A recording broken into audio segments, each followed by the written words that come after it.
Good evening students, स्वागत है आप सभी का डीएनएस सेमेस्टर एग्जाम में। मैं आपकी जूलॉजी ट्यूटर प्रीतिका श्रीवास्तव आज आप सभी को यूनिट फर्स्ट सेमेस्टर 2 कार्बोहाइड्रेट्स के लेक्चर देखेंगे। यहाँ पे क्या क्या पढ़ना है हमको और ये हमारा पहला लेक्चर होगा। चलिए देखते हैं क्या क्या है।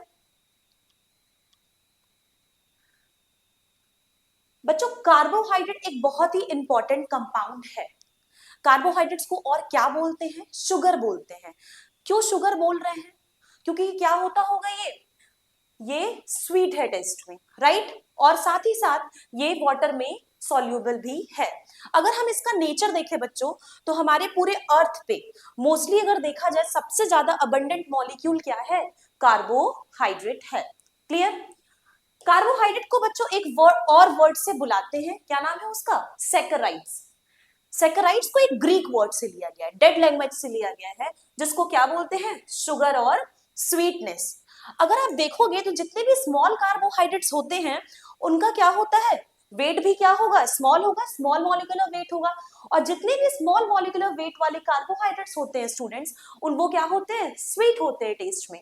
पर जितने भी लार्ज मॉलिक्यूलर वेट वाले कार्बोहाइड्रेट होते हैं वो उतने स्वीट नहीं होते हैं, बट अल्टीमेटली वो भी ब्रेक होंगे, वो भी लास्ट में शुगर ही का फॉर्मेशन कर रहे होंगे। क्लियर है? आगे देखते हैं। अगर हम ये देखें तो हमारा जो कार्बोहाइड्रेट मॉलिक्यूल है वो प्लांट में ज्यादा कॉम्पोजिशन में है एज कंपेयर टू एनिमल्स के। जैसे कि अगर 30% हमारा प्लांट ऑक्यूपाई कर रहा है बच्चों, तो 1% कौन ऑक्यूपाई कर रहा होगा? 1% ऑक्यूपाई हो रहा है एनिमल्स के थ्रू, राइट? आगे देखा जाए तो हमारा मेन एनर्जी का सोर्स क्या है? हमारे मेन एनर्जी का सोर्स कार्बोहाइड्रेट है। और बहुत सारी मेटाबॉलिक एक्टिविटीज हमारे बॉडी में किसकी वजह से रेगुलेट होती हैं? कार्बोहाइड्रेट्स की वजह से। क्लियर? चलिए आगे देखते हैं हम लोग। कार्बोहाइड्रेट बच्चों एक ऑर्गेनिक कंपाउंड है। क्यों ऑर्गेनिक कंपाउंड बोल रहे होंगे? आप लोगों ने पढ़ा होगा कि ऑर्गेनिक कंपाउंड हम किसी को क्यों बोलते हैं? क्योंकि इसमें क्या प्रेजेंट होगा?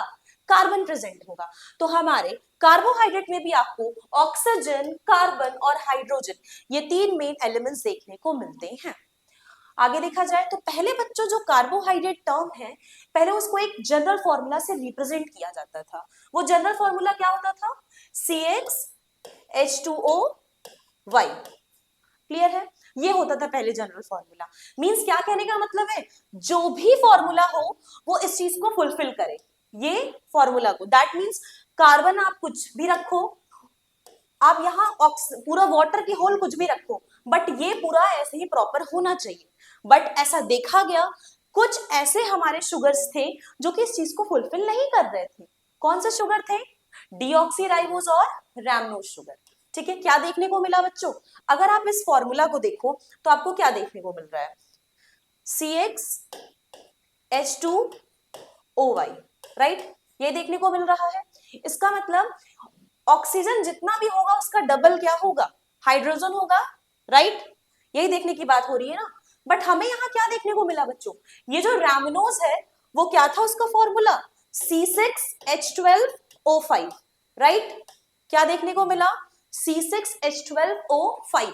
ऑक्सीजन यहाँ 5 है और हाइड्रोजन यहाँ 12 है। बट अगर हम इस फॉर्मूला के अकॉर्डिंग चले बच्चों तो हाइड्रोजन कितना होना चाहिए था? हाइड्रोजन 10 होना चाहिए था, राइट? हाइड्रोजन कितना होना चाहिए था? 10। इसका मतलब रैमनोज इस फॉर्मूला को फुलफिल नहीं कर रहा था। तो क्या ये शुगर नहीं है? बिल्कुल नहीं है ऐसा। ये शुगर है बच्चों, ये फॉर्मूला को फुलफिल नहीं कर पा रहा था।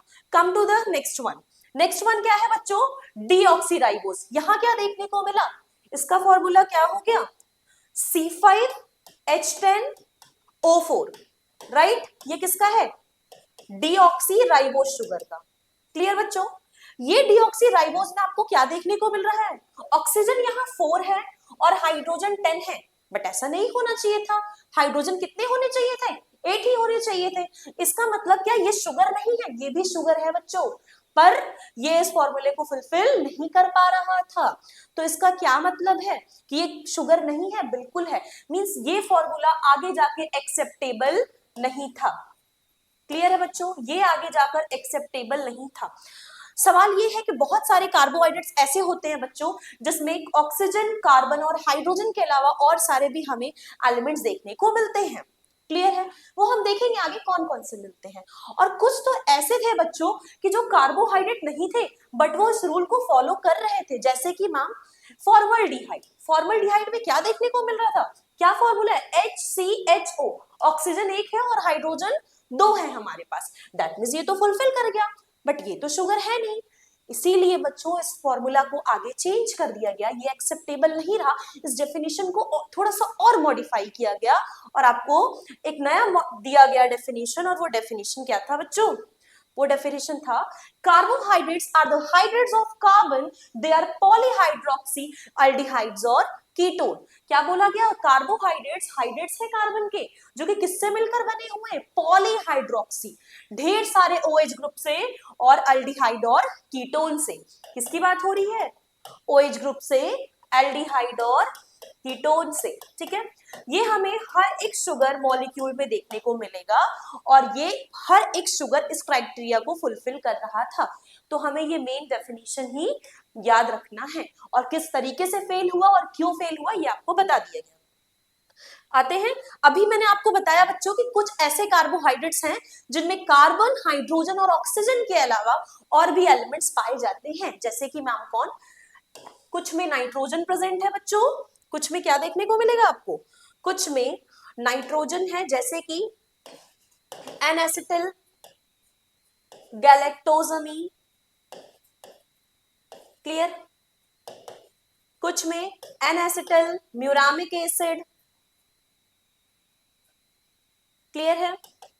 कुछ में आपको क्या देखने को मिल रहा होगा? सल्फर देखने को मिलेगा। कुछ में आपको बच्चों सल्फर भी देखने को मिलता है, जैसे कि मैम कॉन्ड्रोइटन सल्फेट। तो क्या ये शुगर नहीं है? इनके पास बच्चों कार्बन, हाइड्रोजन और ऑक्सीजन के अलावा कुछ और भी एडिशनल एलिमेंट्स प्रेजेंट होते हैं। फॉस्फेट देखा जाए तो glucose 6 phosphate. Clear? Fructose 6 phosphate. बताने का मतलब आप लोगों को इतना है कि हमारे शुगर के पास कार्बन, हाइड्रोजन और ऑक्सीजन के अलावा भी ग्रुप्स प्रेजेंट हैं। क्लियर? कुछ में आपको मॉडिफिकेशन कार्बोक्सिलिक का दिख रहा होगा, जहां आपको फ्यूकोज और साइलिक देखने को मिल रहा होता है because of modification of deoxyribose, और क्या देखने को मिल रहा होता है? कार्बोक्सिलिक। क्लियर? चलिए, क्या बोला जा रहा है? कुछ प्रॉपर्टीज है आप सभी के सामने कार्बोहाइड्रेट्स के, कि कार्बोहाइड्रेट्स हमारे एनर्जी का सोर्स है, हमारे लिए फ्यूल की तरह काम कर रहा है, मेटाबॉलिक रिएक्शन करा रहा है। और साथ ही साथ देखा जाए तो दो शुगर हमारे पास इंपॉर्टेंट है, राइबोज और डीऑक्सीराइबोज। बच्चों ये क्या करते हैं? जेनेटिक मटेरियल का फ्रेमवर्क है, बिना इनके जेनेटिक्स ही नहीं है, क्योंकि ये दोनों ही किसमें प्रेजेंट है? RNA और DNA में। Come to the next one, that is polysaccharides. ये भी एक फॉर्म का शुगर है, हम आगे क्लासिफिकेशन में देखेंगे। पॉलीसेकेराइड्स जिसमें किसकी बात हो रही है? सेल्यूलोज की। ये किसका स्ट्रक्चरल एलिमेंट है? जिस तरीके से हमारा जेनेटिक फ्रेमवर्क का एलिमेंट RNA और DNA के लिए राइबोज और डीऑक्सीराइबोज शुगर था, वैसे ही सेम हमारे सेल्यूलोज जो है वो स्ट्रक्चरल एलिमेंट है किसका? हमारे सेल वॉल, जो कि किसमें पाया जाता है? बैक्टीरिया और प्लांट्स में। आप सभी को पता है कि प्लांट्स की सेल वॉल किसकी बनी होती है? सेल्यूलोज की। Clear? Come to the next, अगर हम देखें बच्चों तो कार्बोहाइड्रेट्स टोटली तरीके से लिंक्ड है लिपिड से और प्रोटीन से, जो कि बहुत इंपॉर्टेंट रोल प्ले करता है किसमें? सेल इंटरेक्शन में। क्लियर है? फिर वही बात लिखा हुआ है कि कार्बोहाइड्रेट्स क्या है? एक ऑर्गेनिक कंपाउंड है। क्यों है ऑर्गेनिक कंपाउंड? क्योंकि उसमें कार्बन प्रेजेंट है। और क्या बताया जा रहा है? ये एल्डिहाइड्स और कीटोन्स है, साथ में ढेर सारा हाइड्रोक्सिल ग्रुप। इसीलिए लिखा हुआ था डेफिनेशन में, क्या लिखा हुआ था डेफिनेशन में?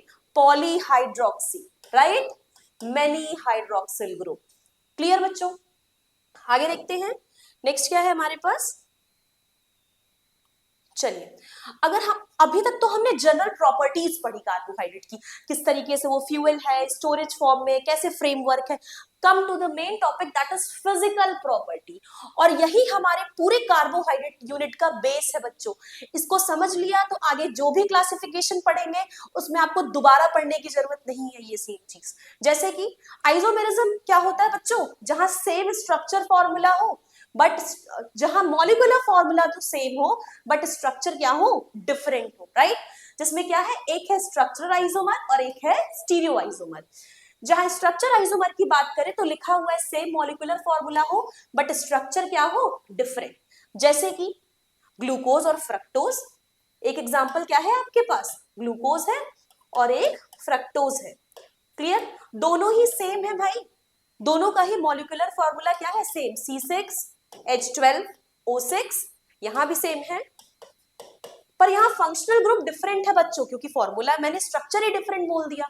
यहाँ आपका एल्डोज ग्रुप पाया जाता है, एल्डिहाइड ग्रुप, बट यहाँ पे आपका कीटोज ग्रुप है, दैट मींस कीटोनिक ग्रुप है। आगे अभी हम डिफरेंस देखेंगे प्रॉपर तरीके से कि कैसे ग्लूकोज और फ्रक्टोज डिफरेंट है। Come to the next one, that is स्टीरियोआइसोमर। स्टीरियोआइसोमर क्या है बच्चों, यहाँ मॉलिक्यूलर फॉर्मूला भी सेम है, स्ट्रक्चरल फॉर्मूला भी सेम है, पर ये स्पेस में किस तरीके से अरेंज है एटम, उस चीज में डिफरेंस देखने को मिलेगा। क्लियर है, ये कितने टाइप का है, एक है ऑप्टिकल आइसोमर और एक है जियोमेट्रिकल आइसोमर्स। देखते हैं क्या है, चलिए यहां देखते हैं बच्चों। अगर स्टूडेंट्स, अगर आप सभी भी सेकंड और फोर्थ सेमेस्टर में फुल फ्लैग से पढ़ना चाहते हैं तो आप हमारे इस नवोदय बैच में एनरोल कर सकते हैं। आपको इसके लिए डीएनएस एजुकेयर आपको ज्वाइन करना है। डीएनएस एजुकेयर आप डाउनलोड कर लीजिए, जहां पर आपको ऑनलाइन इंटरेक्टिव क्लासेस मिलेंगी, लाइव डाउट सेशंस मिलेंगे, साथ ही साथ आपको क्लास नोट्स मिलेगा, पीडीएफ मिलेगा, पीवाईक्यू देखने को मिलेंगे और यूनिट वाइज सारे वन शॉट के रिवीजन कराए जाएंगे। अगर आपको इसके रिगार्डिंग कोई भी इंफॉर्मेशन चाहिए तो आप इस नंबर पे कॉल करके इसके रिगार्डिंग इंफॉर्मेशन ले सकते हैं। तो बच्चों, इस कोर्स की अगर हम प्राइस देखें तो प्राइस सिर्फ 1250 है। अगर आप इस कूपन कोड को अप्लाई करते हैं तो आपको 10% का डिस्काउंट देखने को मिलेगा। ठीक है, आगे बढ़ते हैं। नेक्स्ट, अभी मैंने बताया बच्चों की जो आपके स्टीरियो आइसोमर्स थे वो दो टाइप के थे, राइट। क्या देखने को मिला था आपको, देखते हैं। एक था ऑप्टिकल आइसोमर और एक था जियोमेट्रिकल आइसोमर। मैं आपको बता दूं बच्चों, तो हमारे कार्बोहाइड्रेट्स जो हैं वो जियोमेट्रिकल आइसोमर्स नहीं दिखाते हैं। क्यों नहीं दिखाते हैं मैम, क्योंकि अगर जियोमेट्रिकल आइसोमर्स दिखाना है तो इनके पास कार्बन कार्बन के बीच में क्या होना चाहिए, डबल बॉन्ड होना चाहिए, और हमारे कार्बोहाइड्रेट्स के पास ऐसा देखने को नहीं मिलता है। Come to the optical isomers. Optical isomers क्या है, देखा जाए। ऑप्टिकल आइसोमर बच्चों एक ऐसा कंपाउंड है जिसमें हमारे कार्बन को क्या बोला जा रहा है, कायरल सेंटर। क्या बोल रहे हैं, कायरल सेंटर। ये क्या है मैम, कायरल सेंटर बच्चों एक ऐसा कार्बन है जिसके रिगार्डिंग जितने भी ग्रुप्स अटैच है, भाई कार्बन के पास 4 वैलेंसी, क्लियर, कार्बन के पास कितनी वैलेंसी, 4, और यहाँ जो भी अटैच है A B C D, let suppose हर एक जगह मैंने कुछ ना कुछ अटैच किया है, जो अटैच किया वो चारों ही क्या है, डिफरेंट है। ऐसा तो नहीं है ना कि ए यहाँ अटैच है तो ए यहाँ भी अटैच है, ऐसा देखने को नहीं मिल रहा है बच्चों, क्लियर। तो इसको बोलते हैं कायरल सेंटर, क्लियर है। तो ऑप्टिकल आइसोमेरिज्म वही कार्बन दिखा पा रहा है, वही कार्बोहाइड्रेट्स दिखा पा रहा है जिनके पास क्या है, कायरल सेंटर है। और कायरल सेंटर क्या है, जो भी एटम्स उस पर लगे हुए हैं वो चारों ही डिफरेंट हो। मैम ये तो आपने बता दिया कि कायरल सेंटर होते, ऑप्टिकल नेम क्यों दिया गया है, ऑप्टिकल नेम इसलिए दिया गया है बच्चों क्योंकि जब इससे हम प्लेन पोलराइज्ड लाइट को पास करेंगे तब ये क्या दिखेगा, ये रोटेट होता हुआ दिखेगा। किधर रोटेट हो रहा होगा, एक लेफ्ट रोटेट होता है और एक राइट रोटेट होता है, क्लियर। कहाँ रोटेट होंगे, लेफ्ट होंगे और राइट। इसके लिए मैं आपको एक डायग्राम दिखाऊंगी नेक्स्ट स्लाइड पे, आपको वहां से ज्यादा क्लियर होगा। देखते हैं कैसे, देखिए पहले देख ही लेते हैं। ये रहा डायग्राम, ठीक है। ये क्या है, light source, right, this is the light source, clear बच्चों। ये लाइट सोर्स अभी देखो ना हर डायरेक्शन में आ रहा है ना, इधर भी आ रहा है, इधर भी आ रहा है, इधर भी आ रहा है, हर डायरेक्शन में लाइट दिख रहा है। अब हम इसको एक पोलराइजर से पास किए, जैसे ही बच्चों ये लाइट पोलराइजर से पास होगी ना, लाइट सिर्फ एक डायरेक्शन में हो जाएगी, किसमें हो जाएगी, एक डायरेक्शन में, ठीक है। अब पोलरीमीटर ट्यूब से जैसे ही वो पास होगी लाइट एकदम सीधे जाएगी और ऑब्जर्वर उसको ऑब्जॉर्व कर लेगा। सीधे जाएगी तो मैम क्या, यहां जाते ही बच्चों लाइट रोटेट होगी, कि तो वो क्या हो, क्लॉकवाइज रोटेट हो या फिर वो एंटी क्लॉकवाइज रोटेट हो, क्लियर। की तो लाइट क्या हो, क्लॉकवाइज रोटेट हो या फिर एंटी क्लॉकवाइज, ठीक। अगर हमारा लाइट क्लॉकवाइज रोटेट हो रहा है तो उसको क्या कहेंगे? हम उसको डेक्स्ट्रोरोटेटरी कहेंगे। क्या बोलेंगे? डेक्स्ट्रोरोटेटरी। क्लियर? इसका मतलब अगर हमारे पास एक पूरा कंपाउंड बना हुआ है, let's suppose C X Y Z A, ये कायरल सेंटर, यहां से हमने लाइट पास कराया और ये जब क्लॉकवाइज रोटेट किया तो ये डेक्स्ट्रोरोटेटरी हुआ, हम इसको प्लस भी लिखते हैं। अब आज आपको क्लियर हो गया होगा कि डेक्स्ट्रोरोटेटरी और क्या बोलते हैं इसको, हम प्लस भी लिख सकते हैं। क्लियर? आगे देखा जाए बच्चों तो मैंने बोला एंटी क्लॉकवाइज भी रोटेट कर सकता है, और अगर ये एंटी क्लॉकवाइज रोटेट करेगा तो हम इसको क्या बोलेंगे? हम इसको लीवो रोटेटरी बोलेंगे। राइट? हम इसको लीवो रोटेटरी बोलेंगे। और यहां पे हम माइनस चार्ज लगाते हैं, चार्ज नहीं है बेसिकली, हम माइनस का साइन बनाते हैं। ठीक है, चलिए अब आगे बढ़ते हैं। ये आपको बता दिया गया कि क्या है ऑप्टिकल आइसोमेरिज्म। इसका मतलब हर वो कार्बोहाइड्रेट जो भी ऑप्टिकल आइसोमेरिज्म शो कर रहा होगा वो उस प्लेन पोलराइज लाइट से पास करता होगा, और हमें क्या देखने को मिलता होगा? हमें ये देखने को मिलता होगा कि ये की तो लेफ्ट जाते होंगे कि तो राइट जाते होंगे। चलिए यहां देखिए बच्चों फिगर बना हुआ है, यहां डी और एल समझेंगे पहले। This is the figure of glyceraldehyde. Right? एक शुगर मॉलिक्यूल है, ये कार्बन से जितने भी ग्रुप्स अटैच है वो सभी डिफरेंट है क्या? तो ये हो गया हमारा कायरल सेंटर। अगर आप देखो बच्चों ये जो लास्ट वाले कार्बन के अगर OH यहां कहां है? जस्ट राइट साइड में है तो हम उसको डी लिखते हैं, और अगर वो लेफ्ट साइड में है तो हम उसको क्या लिखेंगे? एल लिखेंगे। ठीक है, यही हम अभी आपको ग्लूकोज का स्ट्रक्चर बनाकर दिखाएंगे, तो आपको वहां भी बताया जाएगा किस तरीके से डी और एल लिख रहे हैं। If it is on the right side then हम इसको डी ग्लिसरॉल्डिहाइड बोलेंगे, और अगर ये लेफ्ट साइड पे है तो हम इसको एल ग्लिसरॉल्डिहाइड बोलेंगे। क्लियर है? आगे देखते हैं। मैंने बोला कि अभी कोई भी शुगर मॉलिक्यूल ज्योमेट्रिकल आइसोमेरिज्म नहीं दिखाता, क्योंकि इसके लिए कार्बन कार्बन के पास क्या होना चाहिए? Double bond. चलिए डी क्या रिप्रेजेंट कर रहा है? डी रिप्रेजेंट कर रहा है जो hydroxyl group right hand side पे है, बता दिया गया, और एल रिप्रेजेंट कर रहा है जो hydroxyl group left hand side पे है। आगे बढ़ते हैं बच्चों। अगर मैं बोलूं इस इमेज को देख के कि दोनों इमेज सेम है, बस OH इधर है और इसमें OH इधर है, दैट मीन्स क्या है बच्चों? ये एक दूसरे के क्या है? ये एक दूसरे के मिरर इमेज है। अगर मैं इस फिगर को उठाकर यहां रख दूं तो सेम हो जाएगा क्या सब कुछ? आप जब मिरर में देखते हो तो आपको देखने को मिलता है ना, इस तरीके से रखते हो जस्ट उल्टा उसका रिफ्लेक्शन बन रहा होता है, उसी की बात कर रहा है। अगर मैं इस इमेज को यहां उठा के रख दूं तो आपको क्या देखने को मिलेगा? ये एकदम मिरर इमेज है, और अगर ये मिरर इमेज है तो हम इनको एक और नाम से बुलाते हैं, और उस नाम को क्या बोलते हैं? इनैंशियोमर। ये आपस में क्या है? इनैंशियोमर है। और जो बच्चों जो भी इनैंशियोमर नहीं है हम उनको क्या बोलेंगे? जो भी मिरर इमेज नहीं है हम उनको क्या बोलेंगे? हम उनको बोलते हैं डायस्टीरियोमर। क्या बोलते हैं? डायस्टीरियोमर्स। आपके सामने यहाँ फिगर बना हुआ है, ठीक है? देखते हैं इसमें कौन स्टीरियोमर है और इसमें कौन इनएंजियोमर है और कौन डायस्टीरियोमर है। इनएंजियोमर की बात करें तो मिरर इमेज होना चाहिए, राइट? हम पहले और सेकंड फिगर को ध्यान से देखते हैं और देखते हैं क्या बना हुआ है उसमें। यहाँ राइट साइड पे HH है और लेफ्ट साइड पे OH है, राइट? पर इधर देखा जाए तो बच्चों यहाँ राइट साइड पे क्या है? यहाँ राइट साइड पे OH है और लेफ्ट साइड पे H है। दैट मीन्स ये दोनों एक दूसरे के क्या है? मिरर इमेज आराम से हो सकते हैं। भाई फिगर वही है, बस जस्ट पोजीशन चेंज हो गया है। जो इधर लेफ्ट साइड में था वो इधर राइट पे है, जो राइट साइड में था वो इधर लेफ्ट पे है। तो इसको क्या बोलते हैं? हम इनएंजियोमर्स बोलते हैं। क्लियर है? अब आपके मन में क्वेश्चन आ रहा होगा, मैम तब डायस्टीरियोमर क्या? उसका भी एक एग्जांपल दीजिए। चलिए समझते हैं। यहां पर ये दोनों क्या है बच्चों? ये दोनों OH किधर साइड पे? राइट साइड में है। यहाँ पे दोनों H लेफ्ट साइड में है, और यहाँ एक OH राइट है तो दूसरा लेफ्ट है। अब एक बात बताओ, अगर मैं इसको जस्ट यहाँ उठा के रखती हूँ तो क्या आपको सेम इमेज देखने को मिलेगा? क्या H वाला H से ओवरलैप कर पाएगा? बिल्कुल नहीं। और जब ये ओवरलैपिंग आपको देखने को नहीं मिलती है तब हम इसे क्या बोलते हैं? डायस्टीरियोमर बोलते हैं। होप सो आपको क्लियर हो गया होगा। वही लिखा हुआ है कि अगर आप फर्स्ट सेकंड को देखोगे और थर्ड फोर्थ को देखोगे तो वो तो इनएंजियोमर है, पर अगर आप फर्स्ट थर्ड फोर्थ को देखते हो तो वो क्या है? डायस्टीरियोमर्स।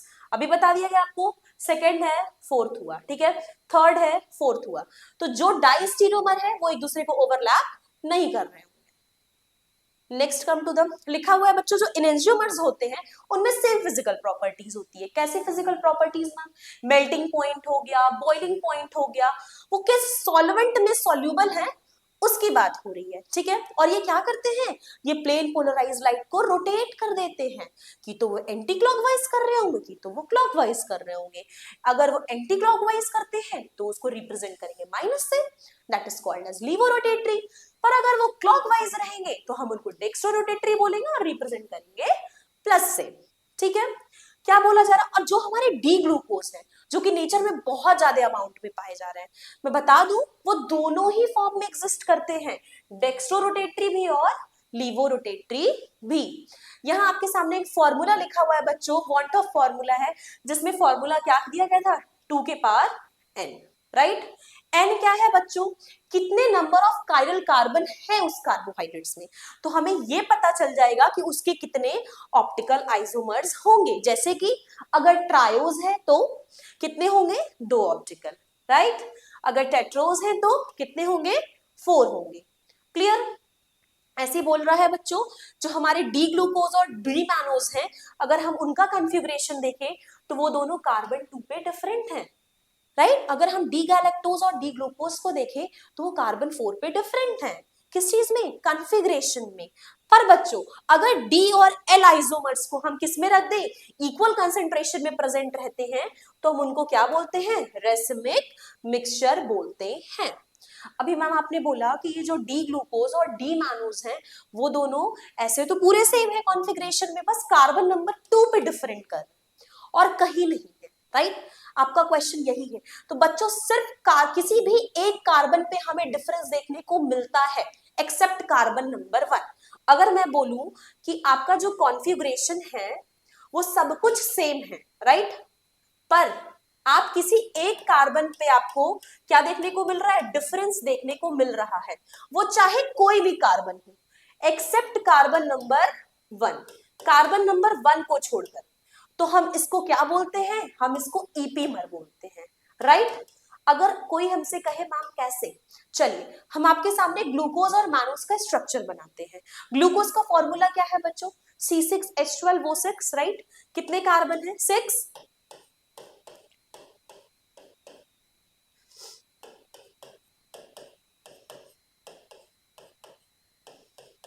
ये रहा आपके सामने ग्लूकोज का फॉर्मूला।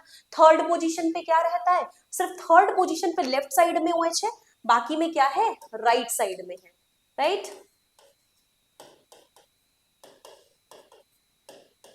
ये हो गया हमारा ग्लूकोज का फॉर्मूला। सेम मैनोज भी लिखेंगे, बस सेकंड पोजीशन पे आपको डिफरेंस देखने को मिलेगा। मैंने पहले भी बोला था और अब भी बोल रही हूँ, ये है ग्लूकोज और अब चलती हूँ मैनोज बनाने। ठीक है, चलिए मैनोज बनाएंगे साथ में।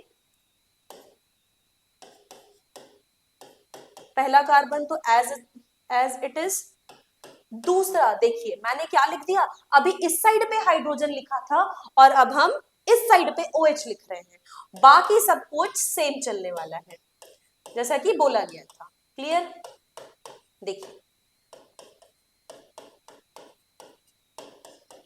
ये क्या है बच्चों, ये है आपका ग्लूकोज और मैनोज का स्ट्रक्चर और मैं बता रही हूं आपको ईपीमर। ईपीमर क्या बोला मैंने, सिर्फ एक कार्बन पे होना चाहिए डिफरेंस, एक कार्बन पे डिफरेंस आ तो रहा है। आप सेकंड वाले कार्बन को देखिए, तो आप अगर इस सेकंड वाले कार्बन को देखेंगे तो आपको क्या देखने को मिलेगा, ये देखिए यहां पर क्या देखने को मिल रहा है, यहां पर H है बट इधर ये OH है, इसका मतलब ये एक पे है डिफरेंस, और जो इस एक पोजीशन पे इनका डिफरेंस है इसी को क्या बोल रहे हैं, ईपीमर। एक और आप प्रॉपर्टी समझ लीजिए, एनोमर। एनोमर क्या होता है बच्चों, हमें साइक्लिक स्ट्रक्चर में देखने को मिलता है और ये किस कार्बन पे होते हैं, कार्बन नंबर 1 पे। किस पे देखने को मिलता है, कार्बन नंबर 1। ये जब मैं अभी आपको ग्लूकोज का स्ट्रक्चर पढ़ाऊंगी तब आपको दिखाऊंगी। क्लियर है? एनोमर्स कहाँ देखने को मिल रहा है, कार्बन नंबर 1 पे, और ईपीमर तो देखने को ही नहीं मिल रहा। ठीक, चलिए आगे देखते हैं।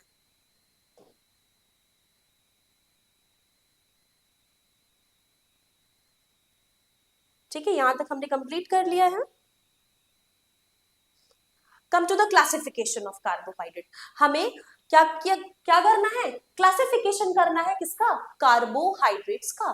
कार्बोहाइड्रेट्स बच्चों दो क्लास में बेसिकली डिवाइड है, one is sugar and another is non sugar, जिसको हम सेकेराइड्स भी बोलते हैं। अभी बताया गया मैंने, सेकेरॉन वर्ड से लिया है, ग्रीक वर्ड है, डेड लैंग्वेज है।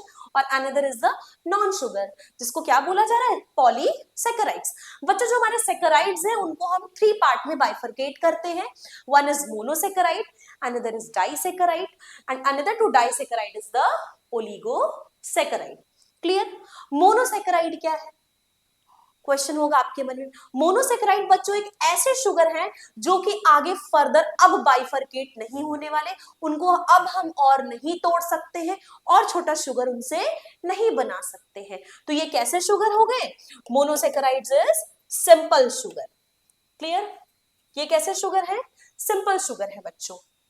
जैसे कि अगर आप आगे देखोगे, जब मैं आपको बायोलॉजिकल इंपॉर्टेंस पढ़ाऊंगी नेक्स्ट लेक्चर में, तब मैं वहां बताऊंगी ये सब डिवाइडेड है बच्चों, carbon 2, carbon 3, triose, Tedros, hexose, pentose, ये सब डिवाइडेड भी होते हैं। अभी आपके सामने सिंपल शुगर में लिखा हुआ है कि अगर अल्डिहाइड ग्रुप प्रेजेंट है तो उसको एल्डोज बोलेंगे, जिसका एग्जाम्पल ग्लूकोज है, और अगर कीटोन ग्रुप प्रेजेंट है उसको हम कीटोज शुगर बोलेंगे, जिसका एग्जाम्पल फ्रक्टोज है। होप सो आपको मोनोसेकेराइड समझ आ गया होगा बच्चों, इसका डिटेल हम पूरा कवर करेंगे नेक्स्ट लेक्चर में।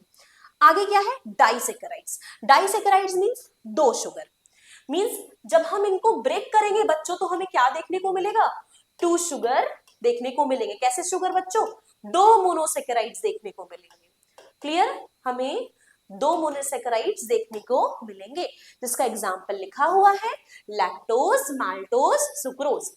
मैम कैसे बच्चों, जो लैक्टोज है वो भी 2 शुगर से मिलकर बना हुआ है, 2 मोनोसेकेराइड से। कौन कौन से हैं वो, ग्लूकोज और गैलेक्टोज। क्लियर, क्या है, ग्लूकोज और गैलेक्टोज।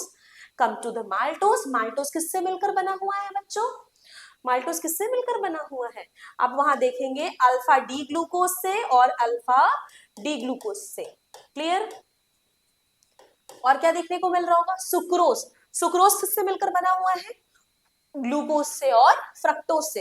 तो ये बात प्रूफ हो गई कि हमारे डाइसेकेराइड्स क्या है, जब उनको हम ब्रेक करते हैं तो वो 2 मोनोसेकेराइड्स बनाते हैं। Come to the next one, क्या है बच्चों यहाँ पर, next one is the oligosaccharides. Oligosaccharides बच्चों जिसमें लगभग 3 to 10 शुगर्स देखने को मिलते हैं। कितने होंगे, 3 to 10 शुगर्स देखने को मिलते हैं ओलिगोसेकेराइड्स में। क्लियर। चलिए देखते हैं, जब हम इनको ब्रेक करेंगे तो ये यील्ड करते हैं लगभग 3 to 10 मोनोसेकेराइड्स, जिसमें एक एग्जांपल क्या दिया हुआ है, रेफिनोज शुगर। राइट, ये रेफिनोज किससे मिलकर बना हुआ है, मैम आप बोल रही है 3 to 10 अगर यील्ड करते हैं तो। बच्चों ग्लूकोज मॉलिक्यूल है यहाँ पे, एक गैलेक्टोज मॉलिक्यूल है और एक फ्रक्टोज मॉलिक्यूल है। क्लियर, इस तरीके से हमको देखने को मिलता है। और अभी मैंने बोला कि 3 यील्ड करेंगे, 3 से 10 में कुछ भी हो सकते हैं, यहाँ 3 हो गए क्या। एक और एग्जांपल ले लेती हूँ, स्टैकायोज।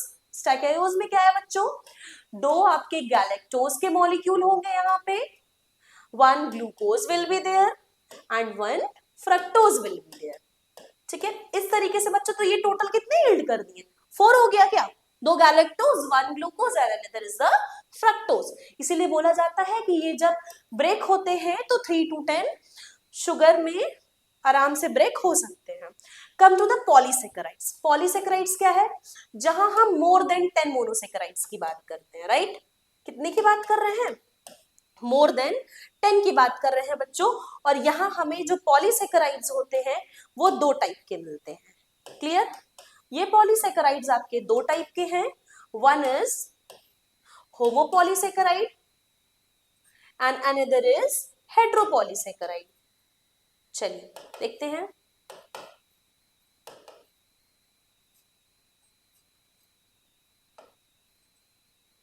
तो बच्चों जो होमोपॉलीमर है क्या है, होमो मीन्स सेम, राइट, होमो मीन्स क्या हो गया, सेम। बच्चों जब सेम मोनोसेकेराइड्स ज्वाइन होते हैं एक यूनिट में, किस बॉन्ड के थ्रू, किस बॉन्ड के थ्रू होंगे बच्चों, ग्लाइकोसिडिक बॉन्ड के through.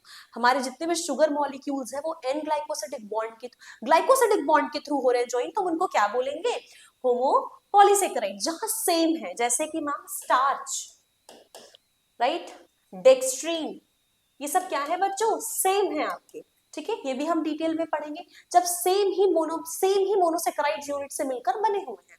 Come to the hetero, अगर हेट्रो पे आए तो बच्चों, hetero means different, right, hetero means क्या है, डिफरेंट। जब हमारे डिफरेंट डिफरेंट मोनोसेकेराइड्स ज्वाइन होते हैं तो हम उनको क्या बोलते हैं, हेट्रोपॉलीसेकेराइड्स, जिसका एग्जांपल कॉन्ड्रोइटिन सल्फेट, हेपारिन, ये सब क्या है, ये सब हमारा हेट्रोपॉलीसेकेराइड्स है। क्लियर, ये था बच्चों क्लासिफिकेशन आपका, जो कि हमें ऑलरेडी डिटेल में कवर करना है। ठीक है, आगे बढ़ते हैं।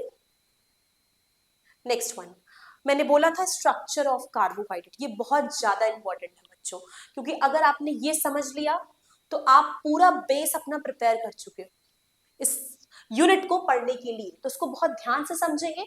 देखते हैं क्या है हमारा जो कार्बोहाइड्रेट है बच्चों, वो 3 फॉर्म में एकदम बेसिकली मेन एग्जिस्ट करता है। One is the open chain structure, another is the hemiacetal structure, and next to hemiacetal is the Haworth projection, right. Open chain structure क्या है बच्चों, ये लॉन्ग स्ट्रेट चेन है कार्बोहाइड्रेट्स की, जिसमें यहां जो लिखा हुआ है वो क्या है, डी ग्लूकोज। ये किसका स्ट्रक्चर है, डी ग्लूकोज का है। क्या होता है फॉर्मूला, C6H12O6, राइट। 6 कार्बन की चेन है, carbon number 1 2 3 4 5 and last one is the 6th। Clear, इसको डी क्यों लिख रहे हैं बच्चों, डी ग्लूकोज क्यों, क्योंकि OH क्या है, राइट साइड पे है, 5th कार्बन पे OH राइट साइड में है। लास्ट टू फर्स्ट वाला देखते हैं, यहाँ लास्ट टू फर्स्ट क्या है, 5th कार्बन है। क्लियर है, इसलिए हम इसको डी ग्लूकोज लिख रहे हैं। ये जो हमारे पास स्ट्रक्चर बना हुआ है ये ओपन चेन फॉर्म है। और अगर बच्चों हम इसका हेमीसेटल फॉर्म देखें तो हमें क्या देखने को मिलेगा, जो यहाँ पे हमारा OH ग्रुप था वो क्या हो रहा है, वो आगे जाके ऑक्सीजन बाइंड हो रहा है, राइट। चलिए समझते हैं क्या है ये। Carbon number 1 2 3 4 5 and 6। Clear, carbon number 1 क्या है भाई, C डबल बॉन्ड OH, यही है, एल्डिहाइड ग्रुप लगा था और नॉर्मल लगा दिया जाए H OH H, third position पे OH इधर रहता है, ठीक है, बाकी तो सेम है सब।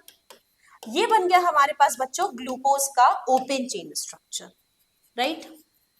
ये क्या है, ओपन चेन स्ट्रक्चर। अब हम क्या करेंगे, अब हम इसको हेमीएसिटल फॉर्म में कन्वर्ट करने जा रहे हैं। हेमीएसिटल फॉर्म में कन्वर्ट करना है,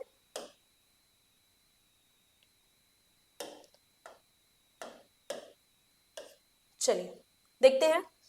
सब कुछ ऐसे ही रखेंगे, मैं आपको समझाती हूँ। यहाँ ऑक्सीजन क्या है, यहाँ ऑक्सीजन बहुत ज्यादा इलेक्ट्रोनेगेटिव है। ये इलेक्ट्रोनेगेटिव है तो इलेक्ट्रॉन्स खींचना चाहेगा, जब ये इलेक्ट्रॉन्स खींचता है तो कार्बन पे आ जाता है पार्शियल पॉजिटिव चार्ज और ऑक्सीजन पे ऑक्यूपाई हो जाता है पार्शियल नेगेटिव चार्ज। क्लियर, अब क्या हो रहा है, और सेम यही जो हमारा कार्बन नंबर 5th वाला है, इसमें ऑक्सीजन क्या है, यहाँ ये पार्शियल नेगेटिव ऑक्यूपाई कर लेता है और हाइड्रोजन पार्शियल पॉजिटिव कर लेता है, राइट। क्लियर यहाँ तक। अब क्या होगा बच्चों, ये जो हमारा नेगेटिव वाला है और ये क्या है, इसके कंपेयर में ये कार्बन क्या हो जाएगा, फिर पॉजिटिव, राइट। भाई ये तो मोर इलेक्ट्रोनेगेटिव एटम है, खींच लेगा अपनी तरफ इलेक्ट्रॉन्स। तो हमें देखने को मिलता है बच्चों, ये जो हमारा ऑक्सीजन है यहाँ, ये किससे बाइंड करना चाहता है, इस कार्बन से बाइंड करना चाहता है, ठीक। अब ये तो चले गए कार्बन से बाइंड करने, फिर ये H क्या करेंगे बच्चों, ये पॉजिटिव है, राइट, ये क्या है, पॉजिटिव है ना, ये पॉजिटिव चले जाएंगे इस ऑक्सीजन नेगेटिव के पास। तो अब हमें क्या स्ट्रक्चर देखने को मिल रहा है, चलिए देखा जाए। सेम वैसे ही बनाएंगे एकदम,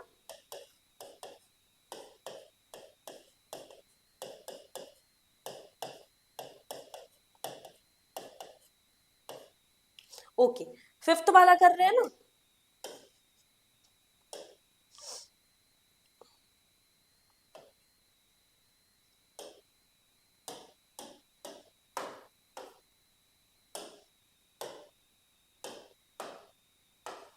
ठीक है बच्चों, देखते हैं। क्योंकि carbon number 1 2 3 4 5th one, right, and 6th one. अब क्या किया बच्चा, हमने इस ऑक्सीजन को किसको दे दिया उठाकर, हमने इस ऑक्सीजन को दे दिया इस कार्बन को उठा के, क्योंकि कार्बन के पास पॉजिटिव चार्ज और इस ऑक्सीजन के पास नेगेटिव चार्ज, बॉन्ड बन गया। ये वाला हाइड्रोजन किससे बाइंड करता है, इस वाले ऑक्सीजन से बाइंड करके हट जा रहा है, राइट। अब हमारे पास मेनली ये फॉर्म हुआ, क्लियर। तो अगर इसको क्या बोलते हैं, इसको बोलते हैं हेमी एसिटल ग्रुप। ये क्या है, ये ग्लूकोज का हेमी एसिटल स्ट्रक्चर है बच्चों, इस तरीके से फॉर्म होता है। इसीलिए हम इसको आगे कैसे लिखते जाके, HCOH, राइट। इस तरीके से हमको देखने को मिलता है।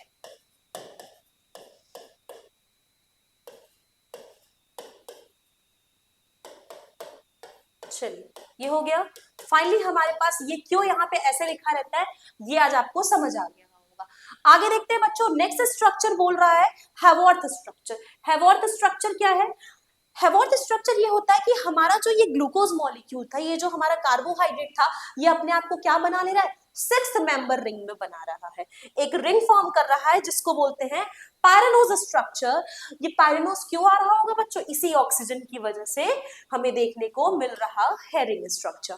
हम रिंग स्ट्रक्चर बनाएंगे, ठीक है। चलिए ये ऑक्सीजन, ये वाला, राइट। मैं अब आपको एक ट्रिक देती हूँ, जितने भी लेफ्ट साइड में लिखे हुए हैं, लेफ्ट वाले को आप टॉप पर लिखोगे और राइट वाले को आप बॉटम पर लिखोगे, क्लियर।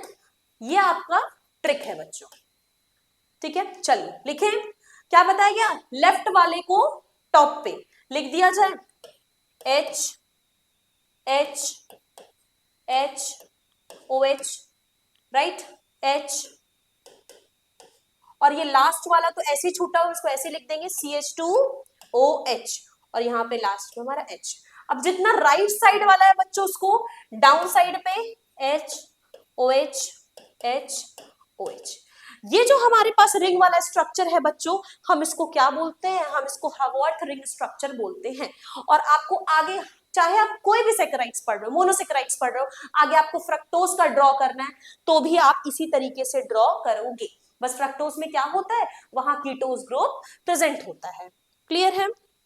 ये है बच्चों, अगर हमें फ्रक्टोज का बनाना हुआ तो, क्योंकि बार बार आपको ये चीजें रिपीट नहीं की जाएंगी, आपको पता होना चाहिए ग्लूकोज का हम ओपन चेन स्ट्रक्चर कैसे बनाए, हैवॉर्थ कैसे बनाए, फिशर कैसे बनाए। तो बच्चों ये जो हमने बनाया अभी, ये क्या था हमारा, this is our Fischer projection, right. जब हमें कोई बोले क्या करना है, एक मिनट देखिए, अगर कोई आपको बोले ये OH, अगर ये OH हमारा कहाँ है, अगर हमारा राइट साइड में प्रेजेंट है, ठीक है, तो ये अल्फा हो जाएगा। और अगर यही OH हमारा सेम सब कुछ लिखा हो, अगर OH इधर साइड है तो वो बीटा फॉर्म हो जाएगा, ठीक है। ये एनोमर है, क्योंकि एनोमर कहाँ होता है, कार्बन नंबर 1 पर होता है, आपको बता दिया गया है, ठीक है। तो अगर हमारा OH कहाँ है बच्चों, अगर हमारा OH राइट साइड पे है तो अल्फा फॉर्म ऑफ ग्लूकोज, अगर हमारा कहाँ है, लेफ्ट साइड पे है तो बीटा। यहां समझते हैं, ज्यादा आपको समझ जाएगा। ये हमारा कार्बन नंबर 1 है ना, राइट। कार्बन नंबर 1 पे अगर ये OH हमारा रिंग प्लेन में नीचे साइड पे है तो this is called as alpha glucose. पर यही सेम स्ट्रक्चर बना हो बच्चों तो ये कहां देखने को मिलेगा, ये OH हमको, ये OH अगर हमें ऊपर मिल रहा है देखने को तो हम इसको क्या बोलेंगे, बीटा फॉर्म। जैसे कि एक स्ट्रक्चर बना देती हूं मैं आपको, बस पहले कार्बन वाला, राइट। अगर ये OH हमारा ऊपर है तो हम इसको कौन सा फॉर्म बोलेंगे, बीटा फॉर्म।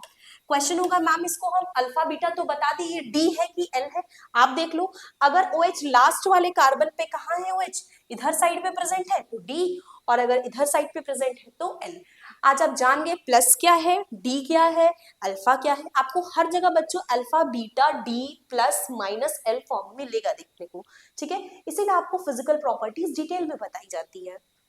नेक्स्ट देखते हैं बच्चों, नेक्स्ट क्या है, नेक्स्ट है आपके पास biological importance of carbohydrate. Carbohydrates हमारे लिए कैसे बायोलॉजिकली इंपॉर्टेंट है, क्योंकि बच्चों कार्बोहाइड्रेट्स क्या है, एक चीफ एनर्जी सोर्स है। अगर तुरंत इंस्टेंट एनर्जी प्रोवाइड करनी है तो कार्बोहाइड्रेट दे दो। आप लोग ने ये केस सुना होगा ना, अगर जैसे कभी बीपी डाउन हो रही है या फिर चक्कर आ रहा है तो सबको लगता है हो सकता है शुगर मॉलिक्यूल्स की कमी है, तुरंत ग्लूकोज मिलता है पीने को, क्यों, क्योंकि वो इंस्टेंट एनर्जी सोर्स है, राइट। और क्या देखने को मिल रहा है, ये ग्लूकोज कहाँ कहाँ ब्रेक हो रहा है, ग्लाइकोलिसिस में, क्रेब्स साइकिल में, सब आपने ऑलरेडी 11th स्टैंडर्ड में पढ़ा होगा, राइट। ग्लूकोज क्या है बच्चों, स्टोरेज ऑफ एनर्जी है। अगर हमारे में स्टोर हो रहा है, भाई हमें नहीं यूज है अभी ग्लूकोज का, तो स्टोर हो जाओ, किस फॉर्म में स्टोर होगी, ग्लाइकोजन के फॉर्म में। पर प्लांट में है ये स्टोरेज, वहां पर बच्चों स्टार्च के फॉर्म में होता है, राइट।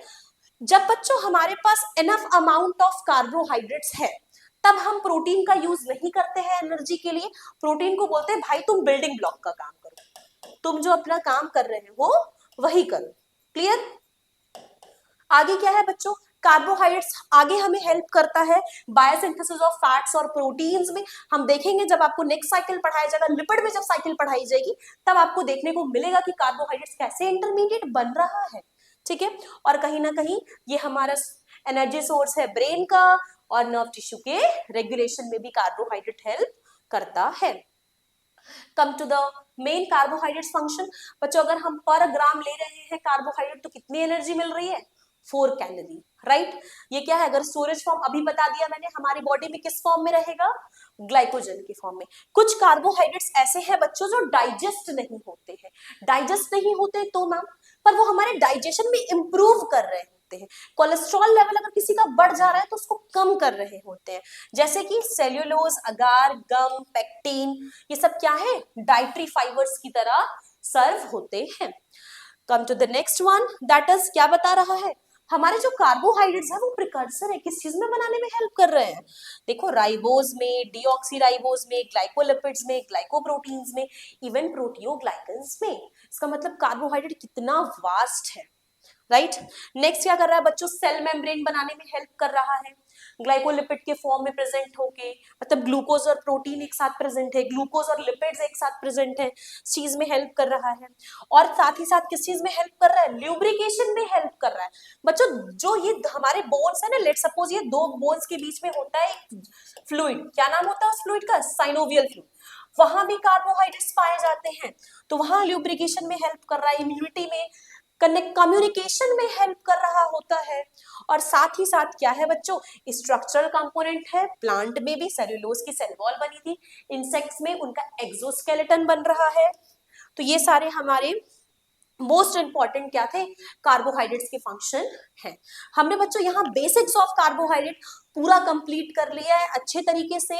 अब हमको देखना होगा कि मोनोसेकेराइड्स क्या है भाई, मोनोसेकेराइड्स को डिटेल में पढ़ना होगा, ये जानना होगा उनका क्या बायोलॉजिकल इंपॉर्टेंस है, वो किस तरीके से बाइंड है, वो क्या क्या शो कर रहे हैं, उनकी क्या केमिकल और फिजिकल प्रॉपर्टीज है, वो सभी हम नेक्स्ट लेक्चर में कवर करेंगे। नेक्स्ट हमारे पास, तो बच्चों मैं बता दूं आपको, अगर आप भी फुल फ्लेज में सेकेंड और फोर्थ सेमेस्टर की पढ़ाई करना चाहते हैं तो हमारे डीएनए सेमेस्टर एग्जाम में physics, chemistry, botany, zoology, math, statistics सभी सब्जेक्ट की क्लासेस चलती हैं। इसके लिए आपको क्या करना होगा, आपको डीएनएस एजुकेयर ऐप को डाउनलोड कर लेना होगा और वहां पे एनरोल होना होगा। इसमें क्या देखने को मिलेगा बच्चों, यहाँ पे आपको ऑनलाइन इंटरैक्टिव क्लासेस देखने को मिल रही होंगी, नोट्स मिलेंगे, पीवाईक्यूज मिलेंगी, आपके सारे डाउट को सॉल्व किया जाएगा लाइव सेशन में। साथ ही साथ आपको unit wise one shot revision भी देखने को मिलेगा। अगर आपको इसके रिगार्डिंग कोई भी डाउट है तो आप हमारे हेल्पलाइन नंबर पे कॉल करके इसके रिगार्डिंग इंफॉर्मेशन ले सकते हैं। और इसकी प्राइस क्या है बच्चों, 1250। अगर आप इस कूपन कोड को अप्लाई करते हैं DNS10 को, तो आपको इस पे एक्स्ट्रा 10% का डिस्काउंट मिलेगा। तो ठीक है बच्चों, आज हमने कार्बोहाइड्रेट्स लेक्चर को पूरे तरीके से कंप्लीट कर लिया है। नेक्स्ट क्लास में हम आपको मिलेंगे मोनोसेकेराइड्स के साथ। तब तक के लिए हम लेक्चर को यहाँ एंड करते हैं। आप लोग मन से पढ़ाई करते रहिए और जल्दी जल्दी बैच में एनरोल हो जाइए। Thank you.